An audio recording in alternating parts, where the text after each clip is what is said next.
Você acha que sabe o que é haxixe? Talvez você só tenha conhecido a versão industrializada, produzida pelo tráfico, desconectada das montanhas sagradas onde tudo começou. Ou talvez você tenha ouvido falar no mito dos Rachachins, que eram guerreiros de uma ordem religiosa secreta no Oriente Médio que supostamente usavam haxixe antes de cometer missões suicidas, dando origem à palavra moderna assassino. Então é melhor ficar atento, porque se você clicou nesse vídeo achando que ia ver um conteúdo simples sobre as origens de uma droga para ficar doidão, você vai se surpreender. E eu digo isso porque a história do haxixe é muito mais antiga que países modernos como o Brasil e os Estados Unidos. Nessa investigação, a gente vai voltar milhares de anos no tempo até os pés das montanhas do Himalaia, onde monges esfregavam as mãos em flores de maconha para colher a essência de uma planta que para eles era divina. Vamos atravessar rotas de comércio que ligavam a Índia ao Marrocos, de caravana em caravana, até chegar aos coffee shops da Holanda e aos extratores caseiros da era digital. Mas essa história não é só uma curiosidade exótica. Ela revela como uma substância natural foi moldada por culturas, religiões, impérios e por interesses comerciais. Meu nome é Daniel Pimenta, sou jornalista e essa é uma investigação sobre os produtos mais antigos, polêmicos e mal compreendidos da história da humanidade, que é o haxixe. Como fonte para esse vídeo, eu estou utilizando o livro Haxixe, de Robert Connell Clarke, e eu recomendo demais a leitura dessa obra. Tudo que eu vou falar nesse vídeo aqui é uma pequena fração do conhecimento que você vai ganhar se você ler esse livro. E é sério mesmo, eu recomendo muito. Mas antes de seguir viagem com essa rota ancestral do haxixe, deixa eu te apresentar o nosso canal aqui no YouTube, que faz parte de um projeto maior chamado Cult Light. A Cult Light é a melhor loja de cultivo de maconha do Brasil. A gente vende todos os equipamentos essenciais que você precisa para começar a cultivar a sua própria planta. Painéis de LED, estufas, ventilação, exaustão, nutrientes. E além disso, a gente também oferece cursos completos para quem quer aprender a cultivar do zero e também posta vários vídeos aqui no canal com dicas práticas e muito conteúdo gratuito sobre a maconha. Então, se esse universo te interessa, se inscreva no canal e deixa o like para acompanhar as próximas investigações e os guias que a gente posta por aqui. Agora sim, vamos voltar para a história. Quando alguém fala haxixe, a maior parte das pessoas vai pensar num tablete marrom ou numa bolinha preta que deve ser misturada com tabaco ou com maconha para ser fumada depois. E de forma geral, o haxixe realmente é isso. Não deixa de ser verdade. Mas é claro que ele também é muito mais do que isso. Os efeitos dessa droga normalmente fazem o corpo relaxar, a mente desacelerar e os sentidos ficarem mais aguçados. As pessoas relatam uma sensação de leveza, calma e uma brisa mais limpa e mais intensa do que a maconha comum. Mas como o haxixe é mais potente, se ele for mal dosado ou usado num ambiente ruim, pode causar ansiedade ou paranoia, especialmente em quem não está acostumado. E essa droga normalmente é fornecida nas bocas de fumo ou com traficantes individuais que vendem diretamente a pessoas com melhores condições financeiras. Mas afinal, o que é de fato o haxixe? Tipo, quais são os componentes dessa droga? Eu tenho certeza que várias pessoas que estão assistindo esse vídeo fumam haxixe regularmente, mas não sabem dizer qual é a origem desse produto. Basicamente, o haxixe é feito da resina da planta fêmea da cannabis, a famosa maconha. Mais especificamente, o haxixe é feito a partir dos tricomas, que são pequenas estruturas de resina que cobrem as flores e folhas da maconha, onde se concentram os canabinoides como o THC, o CBD e também os terpenos, que são compostos químicos responsáveis pelo aroma e o sabor das plantas. Ou seja, sem os tricomas, a maconha não deixaria ninguém chapado. E como eu falei, a planta precisa ser fêmea, que é o gênero responsável pela produção das flores e das sementes. E para fazer o haxixe é um processo bem simples.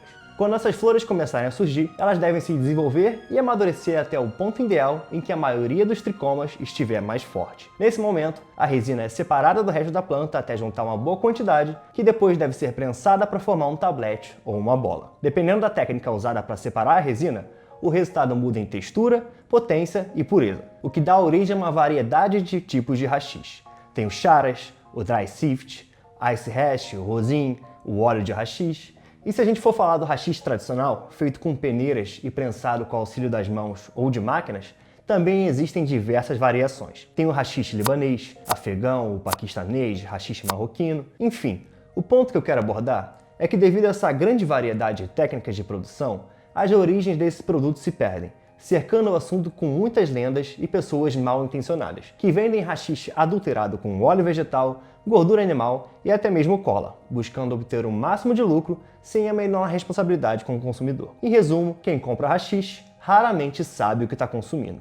E como é crime vender maconha no Brasil, não existe controle de qualidade, não existe rótulo e nem transparência. Mas é claro que o haxixe não nasceu assim, nas bocas de fumo e nas mãos do tráfico. A origem do haxixe é muito mais antiga, muito mais complexa e, surpreendentemente, muito mais espiritual do que você imagina. Para entender de verdade o que é haxixe, a gente precisa voltar milhares de anos no tempo até as encostas do Himalaia, onde tudo começou. Muito antes da invenção dos baseados, muito antes do cigarro, o haxixe não era fumado. Na verdade, ele nem se chamava assim ainda. Era outra coisa, quase um presente dos deuses, que surgia de forma espontânea através de um processo tão rudimentar quanto místico: o contato direto com a planta. Como eu disse, esse processo se iniciou aos pés das montanhas da Cordilheira do Himalaia, no continente asiático, onde a maconha se desenvolveu ao longo de milhares de anos até que os humanos descobrissem sua utilidade. Agora vem comigo, vamos fazer um exercício de imaginação aqui.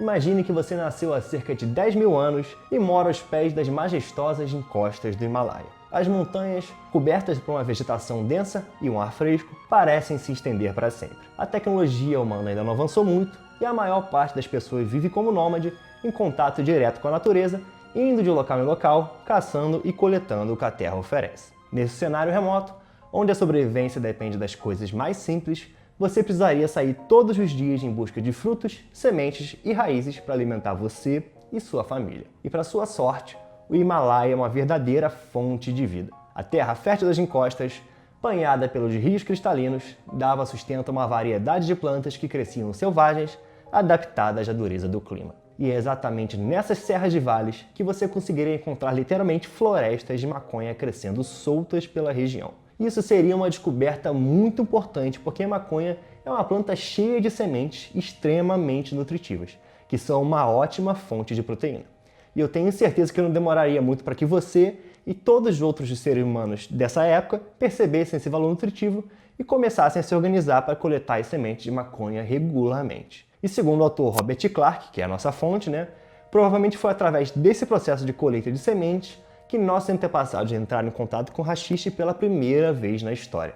Ele sugere que quando os seres humanos do passado ficavam mexendo nas plantas para colher as sementes, as suas mãos acabavam ficando pegajosas, cobertas pela resina da maconha.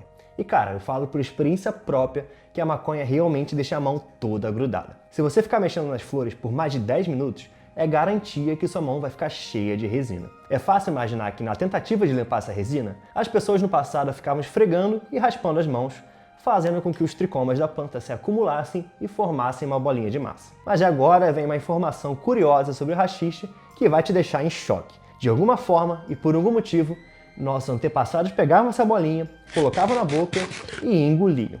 Sim, os nossos antepassados comiam haxixe. Segundo o autor do livro que eu estou utilizando como referência, isso provavelmente começou de maneira simples e prática. Uma possível explicação é que talvez o cheiro doce da resina tenha levado essas pessoas a utilizarem os tricomas para melhorar o gosto de outros alimentos, misturando eles com bebidas e com refeições. Outra sugestão é que talvez essas pessoas raspassem a resina na mão utilizando os dentes, o que naturalmente levaria à ingestão dos tricomas. O fato é que conforme a maconha passou a ser um objeto do cotidiano, essas populações começaram a perceber que além da função prática como fonte de sementes, havia algo a mais na cannabis. A resina acumulada da planta não só adicionava sabor e aroma aos alimentos, mas também criava uma sensação de bem-estar, relaxamento e uma percepção alterada da realidade. Ou seja, os seres humanos começaram a notar que a resina da maconha deixava eles chapados. E como antigamente todas as áreas da vida eram permeadas por relações espirituais e místicas, esse prazer sensorial foi percebido como algo que nutria além do corpo físico. Nutria também o espírito, tornando-se um ritual, uma experiência que ligava o corpo à natureza e, quem sabe, a algo mais. E assim, a ingestão da resina de maconha se estabeleceu como uma prática comum, parte da rotina nas comunidades do Himalaia. Em resumo, isso que eu acabei de contar é a origem do que a gente hoje conhece como charas, que é o tipo mais antigo de haxixe produzido pela humanidade. E como deu para ver, o charas é feito a partir da planta de maconha viva. E essa característica define não só a técnica, mas também as propriedades da substância. Por isso, antes de avançar no vídeo, é essencial que você entenda mais um pouquinho sobre a biologia da maconha. Vamos lá que eu vou te dar uma pequena aula de botânica. A maconha é uma planta anual, ou seja, ela nasce, cresce, floresce e morre em um único ciclo que geralmente dura de 3 a 6 meses. E é lá, na fase da floração, que a mágica acontece. é quando os tricomas, que são aquelas pequenas glândulas cheias de compostos químicos, surgem em maior quantidade e passam a amadurecer. Os tricomas começam transparentes, depois ficam leitosos e, por fim, mudam para a cor laranja. Cada estágio tem um perfil químico diferente que causa um efeito diferente. No início, a planta está cheia da substância canabinoide chamada THCA, que não é psicoativa, ou seja, ainda não é capaz de alterar processos mentais como o humor, a percepção, a cognição, a consciência e o comportamento. Conforme amadurece, parte desse THCA se converte em THC e os efeitos mudam. Mais tarde, parte desse THC começa a se degradar e dá lugar ao CBN, que é um composto mais sedativo. Isso quer dizer que a composição química da planta muda a cada semana, e quem produz haxixe precisa saber o ponto certo dos tricomas, dependendo do efeito que quer sentir. Quem colhe mais cedo tem o haxixe mais suave, quem colhe mais tarde tem o haxixe mais pesado. E além de toda essa informação, tem um outro ponto importante sobre os tricomas. Essas estruturas são muito frágeis e delicadas. Eu gosto de imaginar que eles são como pequenos balões de festa cheios de substâncias valiosas que deixam as pessoas chapadas. E essas substâncias são muito voláteis, o que quer dizer que quando elas entram em contato com umidade, temperatura e luz do sol, elas evaporam facilmente. Parte dos canabinoides se perde, parte dos terpenos também. A potência pode diminuir e o sabor e cheiro mudam. E o complicado é que isso acontece enquanto a planta está viva, sabe? Acontece naturalmente. Isso significa que se o clima estiver muito hostil, a planta vai sofrer e vai produzir uma resina de menor qualidade. E essa qualidade pode cair ainda mais se a cutícula dos tricomas se romper, o que faz que as substâncias presas lá dentro entrem em contato com o ambiente externo. Ou seja, só acontece se a pele do tricoma rasgar, que nem um balão de festa cheio de água estourando. E é precisamente isso que acontece quando se produz os charas. Você passa as mãos nas flores para estourar esses tricomas e formar uma massa de resina. É por isso que os charas, por ser feito com a planta ainda viva e com os tricomas dissolvidos, têm um perfil químico completamente diferente de outros tipos de haxixe, que usam tricomas ressecados e íntegros sem essa dissolução. Os charas tendem a ter mais THCA e menos THC, o que resulta num efeito mais suave, mais corporal, menos chapado. Em compensação, os terpenos estão em seu auge, e o sabor da resina é mais fresco, mais frutado e mais intenso. Além disso, esse produto não tem uma validade muito grande, podendo estragar em poucas semanas se não for preparado da forma correta. A conclusão disso tudo é que os charas proporcionam uma experiência sensorial diferente e, para muitos, mais rica. No contexto cultural, isso é ainda mais significativo. Vamos lá, deixa eu explicar. Eu estou falando isso porque o charas não nasceu para ser fumado. Ele não era enrolado em papéis e nem tragado como se faz hoje com cigarros ou cachimbos. Como eu disse antes, é provável que a prática de produzir e consumir charas tenha sua origem ligada à ingestão das sementes da maconha. Na verdade, durante grande parte da história da maconha, a prática de fumar era simplesmente desconhecida. Segundo Robert Clark, a inalação direta de plantas queimadas só se tornou comum em culturas onde o tabaco havia sido introduzido. Ou seja, muito tempo depois, lá pelo século XV, ou seja, 1500, a partir do contato com os povos nativos da América, que apresentaram o tabaco para o resto do mundo. Antes disso, as formas de consumo de cannabis eram variadas, indiretas e muitas vezes ligadas a contextos religiosos ou cerimoniais. Além da ingestão, uma das práticas mais antigas era o uso da maconha para fazer incensos. E realmente existem evidências de que povos antigos costumavam queimar sementes, flores e também resina da maconha sobre pedras quentes ou brasas. Não com a intenção de inalar diretamente a fumaça, mas sim perfumar o ambiente e conduzir estados alterados de consciência. Essa fumaça aromática era usada para purificação espiritual, para acompanhar rituais religiosos ou simplesmente como uma forma de tornar o espaço mais agradável e introspectivo. O ponto que eu quero chegar é que durante milênios, o uso da cannabis não era marcado pela pressa. Era algo lento e gradual. Não se tratava de uma substância recreativa de efeito rápido, mas sim de um elemento da vida cotidiana e espiritual que era manipulado com cuidado, experimentado com atenção e respeitado como uma dádiva natural. E agora que eu já te dei toda essa introdução sobre os charas, eu vou te dar um resumo da técnica tradicional de produção, que é simples, mas exige tempo e paciência. Primeiro, é necessário ter uma planta viva e saudável, geralmente no pico da floração, quando os tricomas estão maduros e cheios de óleo. A partir daí, basta esfregar suavemente as flores com as mãos para que os tricomas se rompam e se acumulem na pele, formando uma camada pegajosa. E eu disse suavemente, mas também não pode ser fraco demais, porque nem todos esses tricomas se soltam com toda essa facilidade, Alguns deles permanecem presos à flor, e especialmente aqueles que não amadureceram por completo ou que estão mais escondidos dentro da planta. Isso também não quer dizer que é necessário que você saia esfregando com muita força, porque isso pode acabar arrancando alguns pedaços que não te interessam, como as folhas, que acabam comprometendo a pureza e o sabor da resina. E depois de um tempo esfregando, às vezes horas, dependendo da quantidade, é necessário raspar a resina das palmas das mãos, formando pequenas bolinhas que variam de cor entre douradas, verdes escuras ou quase pretas, dependendo da genética, da maturação dos tricomas e da técnica de manuseio. Em algumas regiões do Himalaia, especialmente em parte da norte da Índia e do Nepal, esse processo é feito da mesma forma há milhares de anos por monges hinduístas ou pequenos agricultores, que realizam essa coleta com respeito e conexão com a planta, quase como parte de um ritual, não apenas por tradição, mas porque eles sabem que ao fazer com calma, o chá se torna mais puro, mais aromático e mais especial. E foi assim que, durante séculos, o charas permaneceu restrito a essas montanhas, sendo produzido artesanalmente para consumo em contextos espirituais, longe do mercado e do uso recreativo como a gente conhece hoje em dia.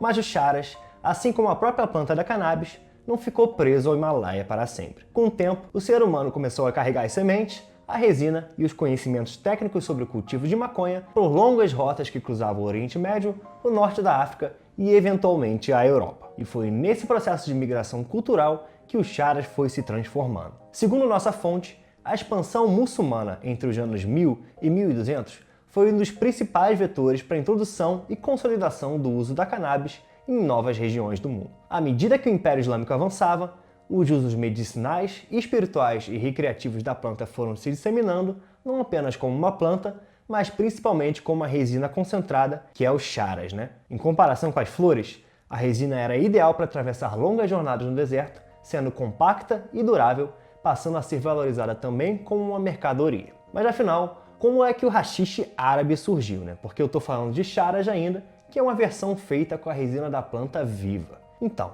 deixa eu explicar. Conforme a planta viajava e se adaptava a novos territórios, o ambiente também começou a moldar as técnicas de produção dos charas. O que funcionava nas encostas úmidas do Himalaia nem sempre fazia sentido nos desertos abertos do norte da África ou nas planícies secas do Oriente Médio. E foi justamente nesse novo cenário climático e cultural que surgiu uma inovação: o haxixe feito com a resina da maconha desidratada. Ou seja, a invenção do haxixe está profundamente ligada às condições ambientais e à eficiência na coleta da resina da maconha. Para entender por que eu falei isso, é necessário fazer outro exercício de imaginação. Vem comigo e vamos lá viajar. Imagine que você nasceu há 800 anos atrás, nas fazendas ao redor da cidade de Mazir al-Sharif, onde hoje é o Afeganistão. Você é um simples agricultor que depende da força do próprio trabalho para você sobreviver. Você planta seu próprio alimento e tem uma pequena área com uma plantação de maconha. Mas ao contrário das terras mais ao leste, que são úmidas e tropicais, a região de Mazir al-Sharif é semiárida,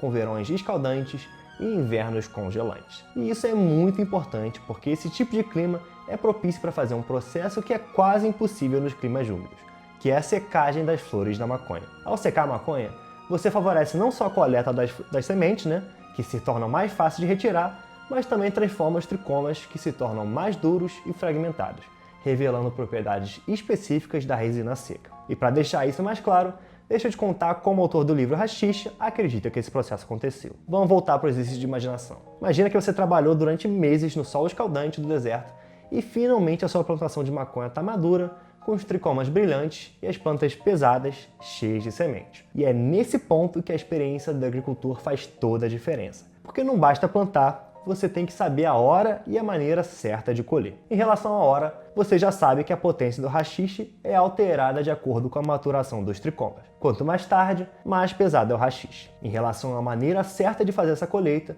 ao invés de ficar removendo as sementes e coletando a resina com a planta presa no chão, o caminho mais lógico seria você usar uma serra e cortar a planta logo na base, perto do solo. Essa é a forma de colheita mais eficaz, já que você vai utilizar todas as partes da planta. As sementes servem de alimento, o caule serve para fazer tecido e a resina serve para fazer os charas. E uma vez que você corta a maconha toda, ocorre um processo natural onde ela começa a desidratar e eventualmente a planta morre, Mas veja bem, isso não seria um problema para você, na verdade, muito pelo contrário. Quando a maconha seca, algumas coisas começam a acontecer que fazem toda a diferença na vida do agricultor. Primeiro, as sementes começam a se soltar com muito mais facilidade. Isso acontece porque quando você deixa a planta secar, a flor encolhe, endurece e as sementes praticamente caem sozinhas. É só você dar uma batidinha, uma chacoalhada, que elas se soltam naturalmente. E como a principal função da maconha provavelmente era servir de alimento, a coisa mais lógica a se fazer para soltar essas sementes, seria colocar elas para secar em algum lugar, seja dentro de um armazém ou em cima dos telhados com a exposição direta ao sol. Mas ao fazer isso, você ia perceber que não são só as sementes que soltam com facilidade quando a planta seca. Junto com elas, outra coisa muito especial também acaba se soltando das flores. E essa coisa especial é justamente a resina da maconha. Essa resina, que no Himalaia era coletada com as mãos na forma fresca e pegajosa dos charas, agora se comportava de um jeito completamente diferente. Ela virava um pó fino que se soltava naturalmente com o atrito das plantas. Esse pó é formado justamente pelos tricomas ressecados, que são as mesmas bolinhas de resina que estouravam na técnica dos charas, mas que aqui no clima seco elas ficam intactas e se desprendem inteiras. Imagina a cena. Depois de pendurar, secar e manusear para tirar as sementes, você ia perceber que esse pó de resina ia ficar acumulado em todos os lugares. Seja no chão, seja nas roupas, nas mãos ou nas ferramentas. É inevitável, a resina da maconha se solta sozinha e gruda em tudo. E é claro, com o tempo, você ia ter a brilhante ideia de juntar esse pó numa bolinha de massa que nem rolava com charas. E provavelmente foi assim que se deu o primeiro passo para uma revolução na produção de haxixe. A coleta da resina seca da maconha, uma prática rudimentar, mas poderosa. E se você parar para pensar, faz todo sentido. Porque o que esses agricultores estavam fazendo ali não era só colher maconha, era observar, aprender e adaptar. Era transformar uma planta bruta numa substância refinada que agora já podia ser armazenada por mais tempo, transportada com mais facilidade e até comercializada de forma mais segura. Mas a parada mais impressionante, que eu ainda não falei sobre a característica mais importante sobre a secagem da planta, quando a resina fica seca, ela não se torna apenas mais fácil de coletar, ela também fica diferente da resina fresca em vários aspectos. Na planta viva, os tricomas são oleosos e viscosos, quase como um mel, difíceis de separar sem fazer uma bagunça. Já na planta seca, eles ficam quebradiços e frágeis, quase como um pozinho cristalizado que se solta com o menor toque. E essa mudança física tem consequências químicas também. Com o tempo, o THCA presente na resina vai se convertendo lentamente em THC, que é o principal composto psicoativo da maconha. Isso significa que a resina seca pode ter um efeito mais intenso e mais direto, diferente do efeito mais suave dos charas. Por outro lado, esse processo de secagem também tem um custo. Ele reduz o volume de terpenos, que são aqueles compostos responsáveis pelo cheiro e o sabor da maconha. Ou seja, a resina seca pode ser mais potente, mas tende a ser menos aromática. Mesmo assim, para quem vivia da terra e observava a planta de perto, isso era uma vantagem. A resina seca era mais fácil de guardar, mais leve para transportar e muito mais estável ao longo do tempo. Ela resistia melhor ao calor, à umidade e ao manuseio. E para completar esse ciclo, esses agricultores desenvolveram uma última etapa essencial na produção do haxixe, que passou a ser a prensagem da resina. Em resumo, depois que esses agricultores separavam a resina, eles também passaram a usar diversas ferramentas para fazer o processo de compactar e moldar o haxixe em pequenos tabletes, que nem eles faziam com charas. E é claro que essa prensagem não era apenas uma questão de conveniência. Ele nasceu da observação prática dos produtores, que perceberam que ao aplicar calor e pressão à resina, o material se tornava mais coeso, mais resistente e mais fácil de conservar. Além disso, o processo podia alterar levemente a textura e até o perfil aromático do produto, influenciando na forma como o haxixe se comportava ao ser aquecido e fumado. Ao final do processo, o haxixe prensado era ainda mais resistente à umidade, menos sujeito à degradação e podia ser armazenado por meses ou até anos sem grandes perdas de potência. E foi assim que em pouco tempo, essa nova forma de resina foi deixando de ser um subproduto da colheita para se tornar um bem cada vez mais valorizado. Mas apesar de toda essa valorização, essa técnica de secagem e coleta apresentava um pequeno problema. A resina sempre vinha misturada com impurezas, que podiam ser folhas, fragmentos de flor, pedaços de galho e até as sementes. E apesar desse material vegetal também ter suas utilidades, ele contaminava a resina e comprometia tanto o sabor quanto a qualidade do produto final. Ou seja, se o objetivo era aproveitar o melhor da planta, era preciso limpar esse pó, separar o que era realmente resina do que era só resto de planta. E foi através desse processo que nasceu uma revolução silenciosa, a peneiração dos tricomas. Não como um grande salto técnico ou como uma invenção repentina, mas sim como uma resposta natural à necessidade de refinar o produto. E como tudo sempre começa simples, não foi diferente com a peneiração. No início, é provável que as pessoas simplesmente usassem um cesto de palha ou até um pedaço de pano para segurar as flores secas e peneirar só a resina em pó. Era uma técnica quase intuitiva. Bastava colocar as flores na peneira e sacudir até deixar que as partículas mais finas caíssem através da malha. E à medida que esse processo rudimentar de peneiração foi se repetindo dia após dia, as pessoas começaram a notar algo muito importante sobre a resina. Quando você passa as flores na peneira, os tricomas da planta se quebram em partículas de diferentes tamanhos que variam em densidade, cor, textura e principalmente em composição química. De maneira geral, os tricomas menores são mais ricos em canabinoides e terpenos, o que significa que é uma resina de melhor qualidade com efeitos mais potentes. Já as partículas maiores têm uma concentração menor dessas substâncias e mais matéria vegetal indesejável, o que acaba prejudicando o sabor e a suavidade do produto. Na prática, isso quer dizer que as primeiras peneiradas, que eram as mais leves e delicadas, liberavam apenas os tricomas mais soltos e pequenos, que são os mais potentes e mais puros. E à medida que o processo de peneiração continuava, o atrito constante fazia com que as flores liberassem tricomas cada vez maiores, que são os menos maduros. E como o ser humano tem uma incrível capacidade de observação, é provável que, com o tempo, essa percepção tenha levado os produtores a usarem peneiras feitas de diferentes materiais que são perfeitas para separar o pó em diferentes categorias. No final, o resultado dessa evolução acabou sendo o surgimento de variados graus de haxixe peneirado que recebem nomes específicos com base na pureza e no tamanho do pó. E como sempre, esse refinamento progressivo da peneiração também acabou sendo moldado por fatores regionais como o clima, genética das plantas locais e as tradições culturais, que influenciavam em quais técnicas e quais tipos de haxixe se tornavam mais populares em cada lugar. No Líbano, por exemplo, o haxixe tradicional costumava ser vermelho ou dourado, tinha uma textura seca e uma fumaça adocicada que causava um efeito suave. Ele era produzido nas colinas do Vale de Beca, onde o sol intenso e os ventos secos criavam um clima perfeito para a peneiração dos tricomas. No Afeganistão, a história era outra. O haxixe era escuro, oleoso e denso. A fumaça era terrosa e causava uma onda introspectiva. No Paquistão, por outro lado, o haxixe era moldado pela altitude das montanhas e pelas variações extremas da temperatura. O resultado era uma resina potente e aromática, semelhante à do Afeganistão. E por fim, no Marrocos, o produto variava entre o amarelo e o marrom.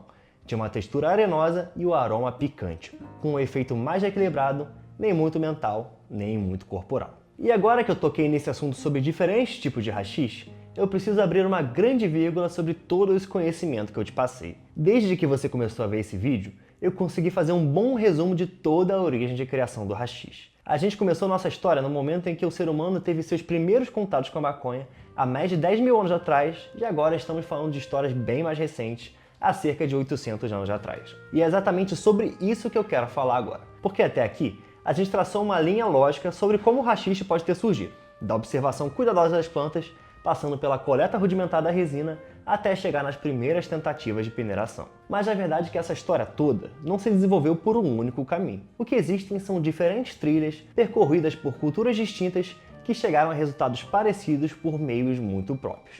E é justamente esse panorama que torna o haxixe tão fascinante. Ele não tem uma origem única, mas sim múltiplas raízes espalhadas por vários cantos no mundo. No Himalaia, por exemplo, o nascimento do chara está profundamente entrelaçado com a religião hindu. A figura de Shiva, que é o deus da transformação, da destruição e do renascimento, é constantemente associada a cannabis. E os sadhus, que são os monges adoradores de Shiva, esfregam as flores vivas com as mãos para produzir charas até hoje em dia. Já no Afeganistão, a origem do haxixe seco carrega um aspecto quase lendário. Muitas comunidades da região contam histórias sobre o Babaku, que é uma figura quase mística tida como responsável por ensinar os camponeses locais a peneirar resina seca e prensá-la em tabletes. Hoje em dia, a gente tem o costume de nomear como haxixe toda e qualquer forma de resina de maconha. Mas a real é que cada cultura tem uma forma própria de produzir e até de nomear essa droga.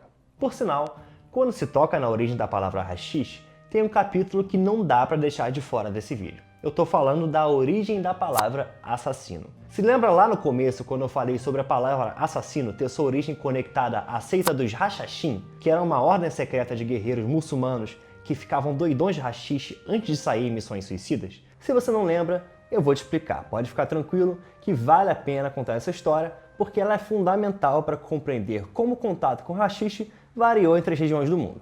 gerando costumes e formas de uso que refletem a identidade de cada cultura. E além disso, se eu não explicar a origem do termo haxixe, com certeza vai ter gente reclamando aí nos comentários. Para entender como começou essa história toda, a gente precisa voltar alguns séculos no tempo, mais precisamente para a época das Cruzadas, que foram aquelas guerras religiosas onde os cristãos invadiram as terras muçulmanas em busca de Jerusalém, que para eles era a Terra Santa.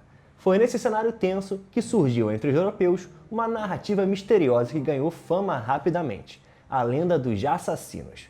Segundo os relatos da época, esses assassinos faziam parte de uma seita secreta liderada por um homem enigmático que ficou conhecido como o Velho da Montanha. E exploradores como Marco Polo ajudaram a espalhar o mito, descrevendo como o Velho da Montanha conduzia seus jovens seguidores por jardins paradisíacos e os drogava com haxixe, prometendo que aquele êxtase que eles sentiam, seria o mesmo paraíso que os aguardava caso eles morressem em missão. Só que apesar de interessante, essa história tem muito mais fantasia do que realidade. Na prática, os chamados assassinos eram parte de uma vertente do islamismo xiita conhecida como ismaelismo. O líder dessa seita era Hassan I-Sabah, que tinha como base a fortaleza de Alamut, no atual Irã.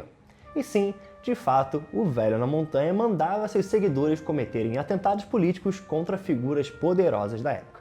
Eles mataram muita gente.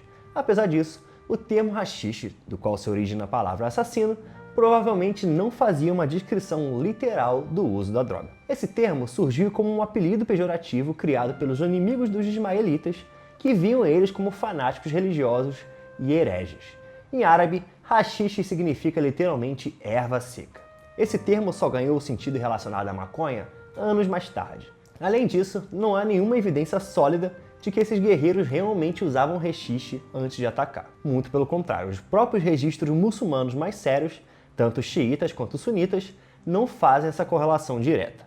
A versão mais aceita hoje em dia por historiadores é que os relatos sobre o uso de drogas foram uma forma de explicar o comportamento radical do grupo de maneira que parecesse insana e irracional aos olhos europeus. Ou seja, a ligação entre a palavra assassino e o haxixe é menos uma verdade histórica e mais um reflexo das guerras de narrativa que sempre existiram na humanidade. Foi o preconceito e o medo que transformaram um grupo religioso em uma lenda macabra e o haxixe em símbolo de loucura. Basicamente, essa é a história de como a palavra haxixe, que tem origem árabe, se espalhou ao redor de todo o planeta. Mas é claro que esse não foi o único fator que levou o haxixe a ser conhecido. Afinal, a gente está falando de haxixe. Essa parada é famosa por outros motivos, se é que você me entende, né? Agora, nessa parte do vídeo, eu vou tentar te explicar quais foram os motivos que fizeram que um produto artesanal desenvolvido na Ásia conseguisse se espalhar mundo afora. Pois bem, você lembra quando eu te falei que por milênios o consumo de haxixe era algo lento, introspectivo e muitas vezes espiritual? Se lembra também quando eu falei que o haxixe não era fumado, mas sim que ele servia de alimento ou que era utilizado como incenso? Então, ele era assim. Só que tudo mudou com a chegada de uma planta que viria do outro lado do mundo e que transformaria radicalmente a forma como as pessoas consomem haxixe.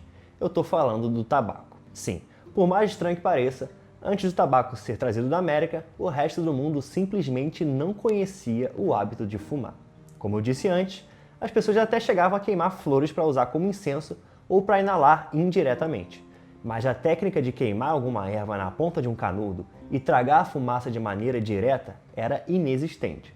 Já no continente americano, o tabaco era usado há milênios em rituais religiosos, curas espirituais e ritos de passagem. Diferentes povos, como os maias, os astecas e os tupis, fumavam a planta através de canudos de madeira, tubos de osso ou cachimbos cerimoniais. A parada é que quando os europeus chegaram no continente americano e se depararam com o uso do tabaco entre os povos originários, eles perceberam que tinham encontrado uma planta muito especial. Quando tragado, o tabaco produz uma sensação imediata de leveza mental, acompanhado por uma leve tontura e um calor corporal. Essa reação é causada principalmente pela nicotina, que é uma substância psicoativa potente que atua diretamente no sistema nervoso central. Ela aumenta a liberação de dopamina, gerando uma sensação de prazer e alívio, ao mesmo tempo em que eleva a frequência cardíaca e a pressão arterial. Isso por si só já é uma grande vantagem, se você considerar que a maior parte das plantas nativas da Europa possuem poucas qualidades quando comparadas com as plantas de outros continentes. Por exemplo, enquanto os campos europeus produziam majoritariamente alimentos que são fontes de carboidrato,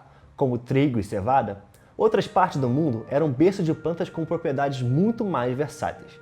Para citar algumas, posso mencionar o cacau, a cana-de-açúcar, milho, batata, café e, claro, a maconha e o tabaco.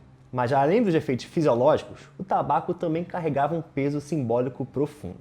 Entre os povos indígenas, ele era usado em rituais de cura, cerimônias espirituais e também em práticas xamânicas. Era uma ponte entre o mundo terreno e o mundo espiritual. Uma planta que purificava, protegia e conectava. E foi esse conjunto de sensações físicas e significados simbólicos que fez que os europeus se fascinassem pelo tabaco. Eles não só adotaram seu uso, como também o adaptaram, transformando ele num produto global que em pouco tempo seria cultivado, comercializado e consumido em todas as partes do planeta. E é aí que a história do haxixe entra em uma nova era. Nas grandes cidades do mundo islâmico, como Cairo, Istambul, Fez, Beirute e Damasco, o tabaco rapidamente ganhou popularidade. Ele era barato, fácil de cultivar e tinha todos aqueles efeitos positivos que eu falei. Mas mais do que isso, ele trouxe consigo a tecnologia do cachimbo, que é um dispositivo que permite queimar e inalar outras substâncias. E uma dessas substâncias foi exatamente o haxixe, que rapidamente passou a ser fumado junto do tabaco ou até mesmo sozinho. Consequentemente, essa nova forma de consumo teve impactos profundos. Primeiro, ela aumentou a velocidade dos efeitos. Enquanto a ingestão oral podia levar até 1 hora para fazer efeito, a inalação proporcionava uma onda quase instantânea. Isso tornou o uso do haxixe muito mais viável em ambientes urbanos, onde o tempo e o ritmo de vida eram outros. Segundo, ela transformou o haxixe em um produto mais recreativo e menos ritualístico, algo que poderia ser consumido em grupo, de forma casual, em rodas de amigos ou em encontros sociais. E esse novo perfil de uso acabou atraindo todos os tipos de pessoas, sejam elas intelectuais, trabalhadoras, religiosas ou só pessoas buscando prazer.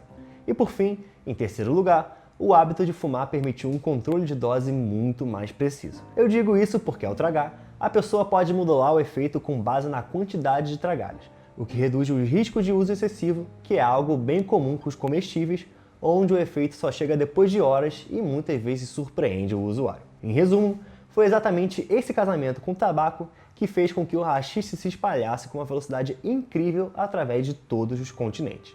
Ou seja, se não fosse pelo tabaco, o haxixe talvez nunca tivesse saído dos mosteiros do Himalaia e das aldeias do Afeganistão. Afinal, em diversas regiões da Ásia, o haxixe já fazia parte do tecido cultural.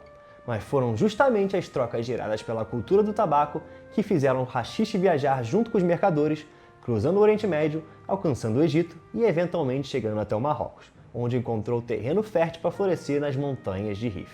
E enquanto isso, na Europa, a novidade do tabaco, em conjunto com o haxixe, chegou causando um grande impacto nas cidades.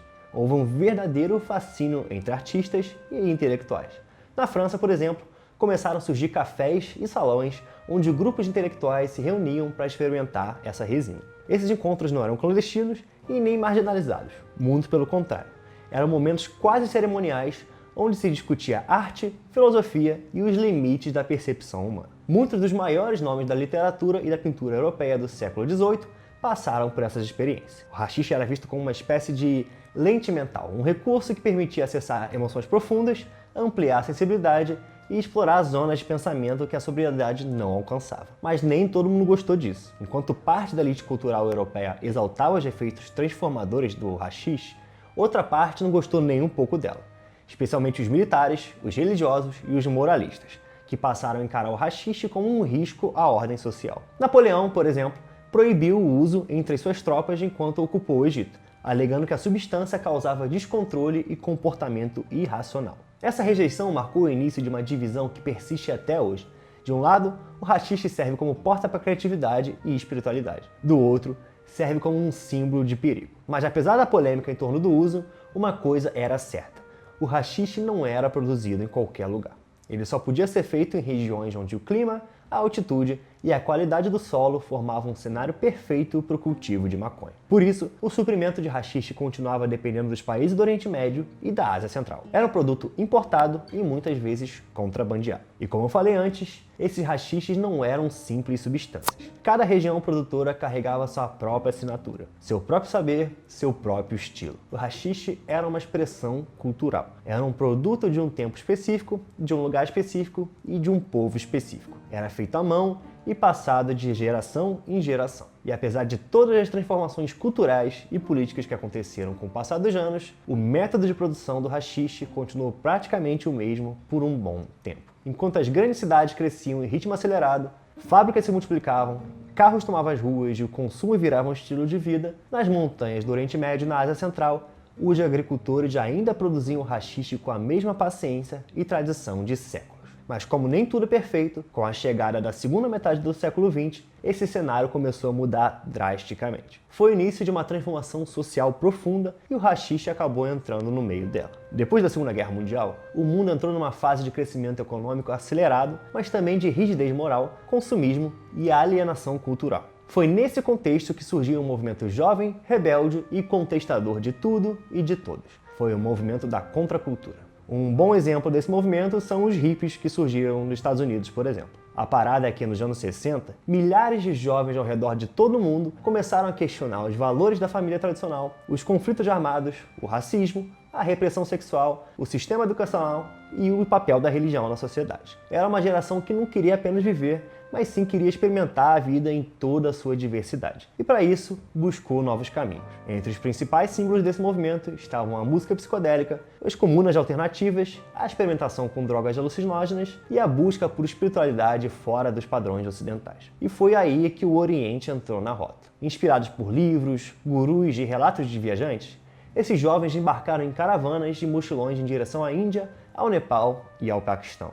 Eles queriam meditar com monges budistas, visitar templos hindus, caminhar pelo Himalaia e, claro, experimentar substâncias que prometiam expandir a consciência. E uma das substâncias mais procuradas era justamente o haxixe. Muitos desses viajantes seguiam um caminho conhecido como a trilha hippie, passando por Istambul, Teherã, Cabul, Katmandu, cruzando fronteiras a pé, de ônibus ou de carona. Tudo em busca daquela bolinha preta de resina que para eles era muito mais do que uma droga.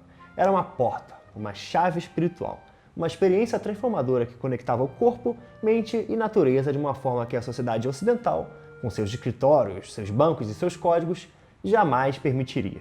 E como ponto de partida da trilha hippie, muitos desses jovens iniciavam sua jornada na cidade de Amsterdã, na Holanda. Eles faziam isso porque na década de 1960, Amsterdã já era um reduto de liberdade cultural. Já era uma cidade que tinha uma política progressista em relação a alguns tipos de droga.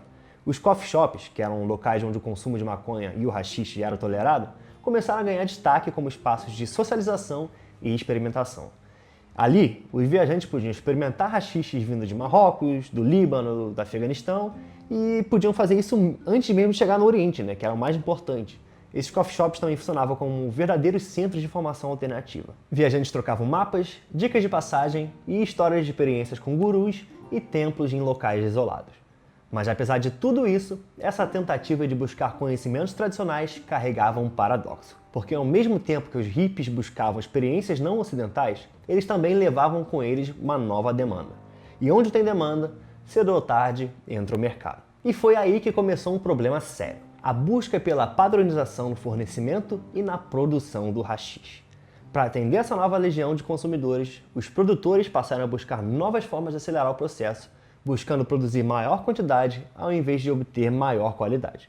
E quando isso acontece, os atalhos sempre começam a aparecer. Com o passar do tempo, o haxixe, que era feito apenas com a resina da maconha, se tornou uma raridade. O haxixe passou a ser misturado com várias outras substâncias, como aditivos químicos, óleos vegetais e gorduras de origem animal. Tudo isso para dar mais peso, mais brilho e também uma potência mais forte, que, claro, não é uma potência verdadeira. E segundo os dados apresentados no livro do Robert Clark, que é a nossa fonte, a maior parte dos lotes de haxixe analisados em países europeus durante os anos 80 e 90 apresentavam uma taxa de menos de 10% de canabinoides. Ou seja, eram praticamente falsificações vendidas como se fossem produtos legítimos. E também, segundo Robert, esse problema não surgiu do nada. Além da demanda crescente, teve outro fator que atentou diretamente à produção tradicional do haxixe, que foram os conflitos geopolíticos internacionais. Então, deixa eu te explicar. Com o tempo, muitas das regiões que historicamente produziam os melhores haxiches do mundo, como o Afeganistão, o Líbano e parte do norte da África, passaram a enfrentar guerras civis, embargos econômicos, invasões militares e instabilidade política. Essas condições tornaram a produção artesanal cada vez mais difícil. Famílias foram deslocadas, rotas de comércio foram interrompidas e o controle sobre o cultivo da maconha passou das mãos de pequenos agricultores para grupos armados e redes de tráfico. A produção, que antes era marcada por cuidado, tradição e conexão com a terra, passou a ser controlado por interesses muito mais obscuros, onde o lucro fala mais alto do que qualquer valor cultural. O resultado disso tudo é o que a gente vê hoje. Produtos uniformizados, sem alma, feitos para parecerem fortes, mas que estão longe da essência original do haxixe. Uma essência que por milhares de anos foi cultivada com tempo, com técnica e com respeito. Mas olha só, agora que a gente está nessa reta final, tem um detalhe muito importante que a gente não pode deixar de fora dessa investigação. Tudo que eu contei até agora, todas as histórias, análises e relatos, são baseados principalmente no livro Haxixe, do autor Robert Connell Clark, que foi publicado em 1998. E cara, 1998 foi há mais de 25 anos. Isso significa que, por melhor que seja o livro, ele já não dá conta de retratar tudo o que aconteceu com o haxixe nas últimas décadas. Porque de uns anos pra cá, a gente está vivendo uma verdadeira revolução. Depois de tanto tempo mergulhado na ilegalidade, na adulteração e na exploração comercial, o haxixe está passando por um revival, cara. Sim, meus amigos, hoje em dia já é possível encontrar haxiches realmente puros, produzidos com técnicas modernas e com o mesmo cuidado artesanal que existia lá nas montanhas do Himalaia. E o mais louco é que essas novas técnicas de extração não apenas resgataram o valor do passado, como também expandiram possibilidades de novas formas de produzir essa resina sagrada, né? Mas aí você deve estar se perguntando, né? Tá, e como que eu faço para comprar um haxixe bom se tudo que está vendendo é adulterado? E aqui vai a resposta mais honesta que eu posso te dar. A única forma de garantir 100% a qualidade e a procedência do seu haxixe é cultivar a sua própria planta. É isso mesmo, cara. Quando você cultiva, você não depende de atravessador, de traficante, de sorte ou de fé cega em quem está te vendendo a parada. Você sabe exatamente o que está plantando, o que está colhendo e o que está extraindo. E é aí que entra a Cult Light. A Cult Light, cara, é mais do que uma loja. A gente está na linha de frente de uma mudança que já começou e que não tem mais volta. A gente oferece todos os equipamentos que você precisa para começar a cultivar maconha dentro de casa. E também mais do que isso, cara, a gente oferece cursos completos para quem quer aprender a cultivar do zero, com aulas didáticas, suporte técnico e uma comunidade ativa que troca experiências o tempo todo. E não, isso não é uma desculpa para sair plantando maconha de qualquer jeito por aí. A gente sabe que a legislação é complexa e cheia de riscos.